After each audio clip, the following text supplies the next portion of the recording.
ಮಂಡನೆ ಮಾಡಕ್ಕೆ ಅನುಮತಿಯನ್ನ ಕೊಟ್ಟಿದ್ದೀರಾ. ನಾನು ಒಂದು ನಿರ್ಣಯ ಮಂಡನೆ ಮಾಡ್ತೀನಿ, ನೀವು ಬೇಕಾದ್ರೆ ಸಭೆ ಮತಕ್ಕೆ ಹಾಕಿ, ಏನಾನ ಆಗ್ಲಿ ಅದಕ್ಕೆ ಅಲ್ಲ, ಬಿಲ್ ಒಂದು ಮುಗಿಲಿ, ಬಿಲ್ ಒಂದು ಮುಗಿಲಿ. ಈಗ ಒಂದ್ ಸೆಕೆಂಡ್, ಬಿಲ್ ಅರ್ಥದಲ್ಲಿದೆ. ಪರ್ಯಾಲೋಚನಾ ಪ್ರಸ್ತಾವವನ್ನು ಬಿಲ್ ಅರ್ಥದಲ್ಲಿದೆ, ಪರ್ಯಾಲೋಚನೆ ಪ್ರಸ್ತಾವ ಮಾಡಬೇಕು. 2020-24ನೇ ಸಾಲಿನ ಕರ್ನಾಟಕ ವಿಧಾನಮಂಡಲ ಅನರ್ಹತಾ ನಿವಾರಣಾ ತಿದ್ದುಪಡಿ ಹಲವಾರು ವರ್ಷಗಳ ಪರ್ಯಾಲೋಚಿಸಬೇಕೆಂದು ಸೂಚಿಸುತ್ತೇನೆ. ಹಾಗೂ ಈ ತಿದ್ದುಪಡಿಯನ್ನ ನಾನು ಈಗ ನೀವು ಹಿರಿಯ ಸದಸ್ಯರಿದ್ದೀರಿ, ಆಗಿಂದಾಗೆ ಸಡನ್ ನಿರ್ಣಯ ಮಾಡಲಿಕ್ಕೆ ತರಲಿಕ್ಕೆ ಆಗುದಿಲ್ಲ.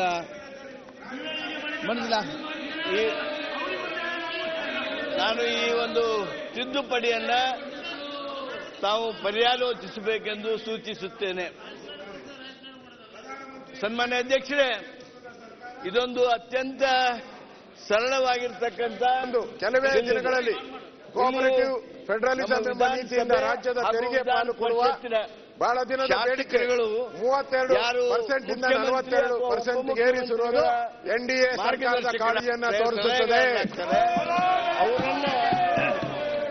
ಸಂವಿಧಾನಬದ್ಧ ಅಡಿಯಲ್ಲಿ ರಚನೆಯಾದ ಹಣಕಾಸು ಆಯೋಗಗಳ ಶಿಫಾರಸ್ಸಿನಂತೆ ರಾಜ್ಯಗಳಿಗೆ ಹಣಕಾಸು ಹಂಚಿಕೆ ಮಾಡಬೇಕಾಗಿರುತ್ತದೆ.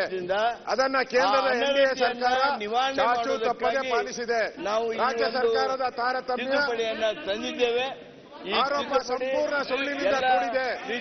ಅದನ್ನೇ ಹಣಕಾಸು ಕಾರ್ಯ ಪ್ರಾರಂಭ ಸಂದರ್ಭದಲ್ಲಿ ಇದಕ್ಕೆ ರಾಜ್ಯದಲ್ಲಿ ಕಾಂಗ್ರೆಸ್ ಸರ್ಕಾರ ಮಾತ್ರ ಅಲ್ಲ, ನಾವು ರಾಜ್ಯ ಸರ್ಕಾರದ ವಸ್ತುಸ್ಥಿತಿಯನ್ನ ಮನವೊಟ್ಟು ಮಾಡಿಕೊಡಲು ರಾಜ್ಯ ಸರ್ಕಾರ ವಿಫಲವಾಗಿದೆ. ಅಲ್ಲದೆ ಆಯೋಗ ನಿರ್ಣಯ ಅಂತಿಮ ಸಭೆಯಲ್ಲಿ ಸಮ್ಮಿಶ್ರ ಸರ್ಕಾರದಲ್ಲಿದ್ದ ಕಾಂಗ್ರೆಸ್ನ 5 ಜನ ಸಚಿವರು ಭಾಗವಹಿಸಿದ್ದು, ಆ ಸಂದರ್ಭದಲ್ಲಿ ಯಾವುದೇ ಪ್ರತಿರೋಧ ವ್ಯಕ್ತಪಡಿಸದೆ ಮೌನ ಭಾವಗಳಾಗಿದ್ದಾರೆ. ಮೌನ ಭಾವಗಳಾಗಿದ್ದಾರೆ. ತಂದಿದ್ದೇವೆ. ಈ ತಿದ್ದುಪಡಿಯನ್ನ ದಯಮಾಡಿ ಅಂಗೀಕಾರ ಮಾಡಬೇಕು ಅಂತ ಆಯೋಗ ಹಂಚಿಕೆಯಂತೆ ಚರ್ಚೆ ಮಾಡಬೇಕಂತ ಕೇಳ್ಕೊಳ್ತೀನಿ. ಚರ್ಚೆ ಮಾಡ್ತೀರಾ? ಮೇಲೆ ಆಗಿದೆ. ಪರ್ಯಾಲೋಚನಾ ಪ್ರಸ್ತಾವವನ್ನು ಈಗ ಸಭಾ ಮತಕ್ಕೆ ಹಾಕುತ್ತೇನೆ. 2024 ಸಾಲಿನ ಕರ್ನಾಟಕ ವಿಧಾನಮಂಡಲದ ಅನರ್ಹತಾ ನಿವಾರಣೆ ತಿದ್ದುಪಡಿ ವಿಧೇಯಕವನ್ನು ಪರ್ಯಾಲೋಚಿಸುವ ವಿಷಯವು ಸಭೆಯ ಮುಂದೆ ಇದೆ. ಪ್ರಸ್ತಾವದ ಪರವಾಗಿರುವವರು ಹೌದು ಎಂದು ಸೂಚಿಸಬೇಕು. ಪ್ರಸ್ತಾವದ ವಿರೋಧವಾಗಿರುವವರು ಇಲ್ಲ ಎಂದು ಸೂಚಿಸಬೇಕು. ಪ್ರಸ್ತಾವವು ಹೌದು ಪರವಾಗಿದೆ ಎಂದು ಭಾವಿಸುತ್ತೇನೆ. ಪ್ರಸ್ತಾವವು ಹೌದು ಪರವಾಗಿದೆ. ಪ್ರಸ್ತಾವಕ್ಕೆ ಅನುಮೋದನೆ ದೊರಕಿದೆ. ಈಗ ವಿಧೇಯಕವನ್ನು ಖಂಡವಾಗಿ ಮತಕ್ಕೆ ಹಾಕುತ್ತೇನೆ. ಎರಡನೇ ಖಂಡವು ವಿಧೇಯಕದ ಅಂಗವಾಗಿರಬೇಕೆನ್ನುವುದು ಸಭೆಯ ಮುಂದಿರುವ ವಿಷಯ.